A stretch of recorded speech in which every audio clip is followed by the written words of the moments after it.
Olá, muito boa noite. Hora de falar de esporte. Eu já vou logo avisando que hoje o mundo do futebol tá agitado, tá? A gente começa com a demissão surpreendente no futebol brasileiro. Felipe Luiz não é mais técnico do Flamengo. O clube emitiu um comunicado na madrugada de ontem para hoje, em que informa a saída do treinador. O auxiliar técnico Ivan Palanco e o preparador físico Diogo Linhares também deixaram a equipe. O anúncio veio depois da vitória por 8-0 em cima do Madureira pela semifinal do Campeonato Carioca. Depois do jogo, a torcida gritou vergonha no Maracanã por conta dos últimos resultados, as derrotas na Supercopa do Brasil e na Recopa Sul-Americana. Felipe Luiz jogou pelo Flamengo, depois da aposentadoria começou como técnico nas categorias de base do clube e assumiu a equipe principal no final de 2024, depois da saída do Tite. Ele deixa o rubro-negro após ter conquistado 5 títulos: uma Copa do Brasil, uma Supercopa, um Carioca, uma Libertadores e um Brasileiro. O ex-jogador Rodrigo Caio, que fazia parte da comissão técnica permanente, pediu demissão. E agora, o novo técnico do Flamengo será o português Leonardo Jardim, segundo informação do portal R7. O treinador estava sem clube depois de ter deixado o Cruzeiro no final do ano passado.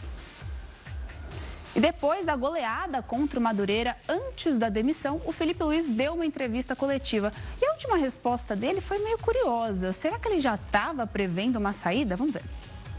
Eu sou um perfil diferente, mas eu conecto com o torcedor de outra forma com ele. Então eu sempre senti essa conexão com o torcedor, sempre senti, independente do que aconteça daqui para frente. Se amanhã eu não estiver aqui, o meu amor, o meu carinho pelo Flamengo sempre vai existir, e acredito que do torcedor para mim também. Agora, a cobrança momentânea, ela tem que existir, sempre teve. Como jogador também fui muito cobrado e muito criticado, com razão, e isso me fez ser melhor. Não tenho dúvida disso, que eu vivi os melhores anos da minha vida aqui. E olha, só para a gente encerrar esse assunto de Felipe Luiz, claro, hoje a imprensa brasileira, num geral, fez várias críticas e questionamentos sobre essa demissão, então não é só para chover no molhado, mas acho que a gente tem que reforçar também um pouco esse coro e esse ponto importante, porque o Felipe Luiz teve 101 jogos pelo Flamengo, ele é o segundo treinador com mais partidas no século XXI no Flamengo, atrás apenas do Luxemburgo, que tem 143. Então, assim, eu acho que é um ponto para a gente questionar. Como que um time que tem um financeiro excelente, um elenco absurdo, uma torcida fantástica, não consegue manter trabalhos com treinadores? Então, eu acho que o torcedor do Flamengo, ele merece e precisa entender o que aconteceu nessa demissão do Felipe Luiz. Ele precisa entender quais foram os critérios, quais são os critérios novos e quais serão esses outros critérios para os próximos treinadores que virão, seja o Leonardo Jardim ou qualquer outro. Se um ídolo, como foi o Felipe Luiz, recebeu esse tipo de tratamento, como serão os próximos? Então, acho que o Flamengo precisa ter essa transparência com o seu torcedor. O Vasco continua na busca por um novo treinador e segue com as negociações com o Renato Gaúcho.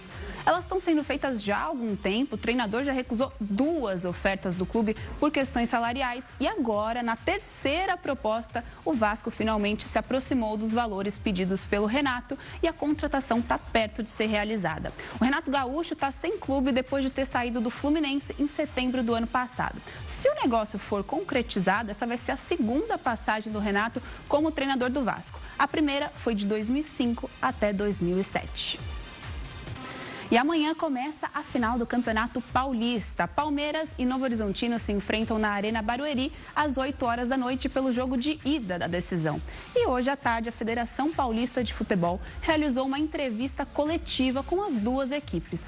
O Enderson Moreira, técnico do Novo Horizontino, disse que eles mesmos acharam surpreendente chegar à final. São esses momentos incríveis que o futebol pode proporcionar pra gente. Enquanto do outro lado, o Abel Ferreira comentou sobre toda essa situação da demissão do Felipe Luiz. Olha só.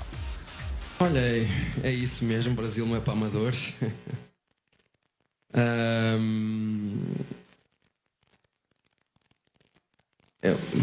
Há coisas que são culturais e nós, ainda bem que nós não somos todos iguais, não temos que pensar todos os mesmos.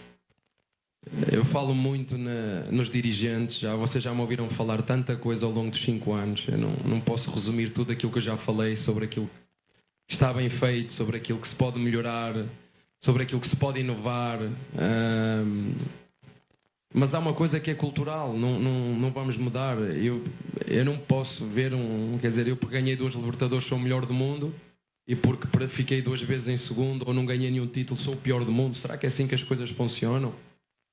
né? À luz de um comentador, à luz de um jornalista, à luz de um torcedor, eu até posso aceitar. Agora, à luz de um dirigente que tem a capacidade de decidir.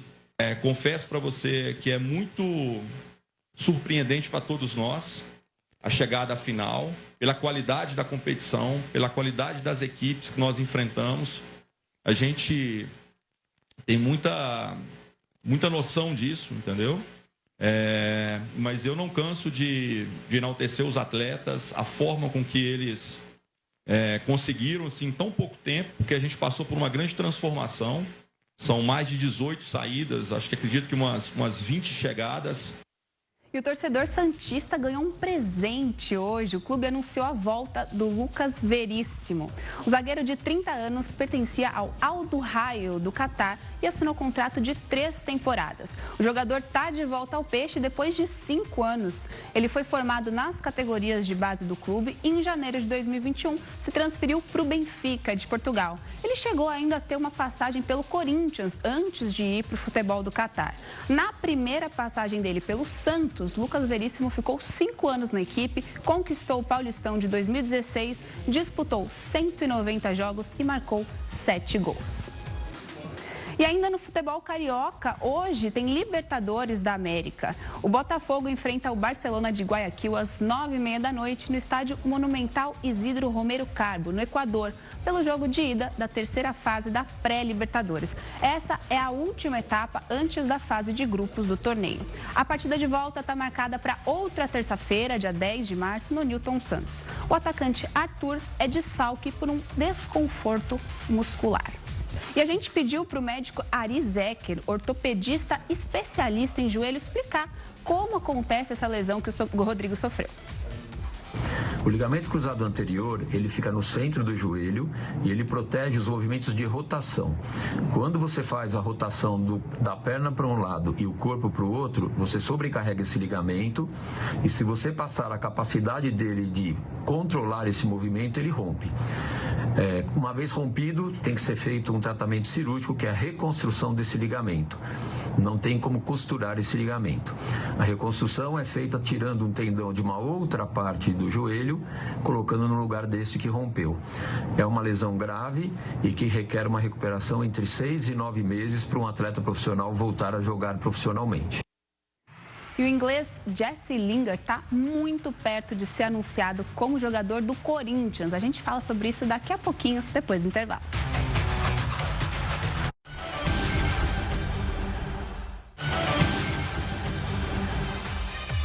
Estamos de volta com o Esporte Record News e o meia inglês Jesse Lingard está muito perto do Corinthians. Faltam só alguns detalhes burocráticos mesmo.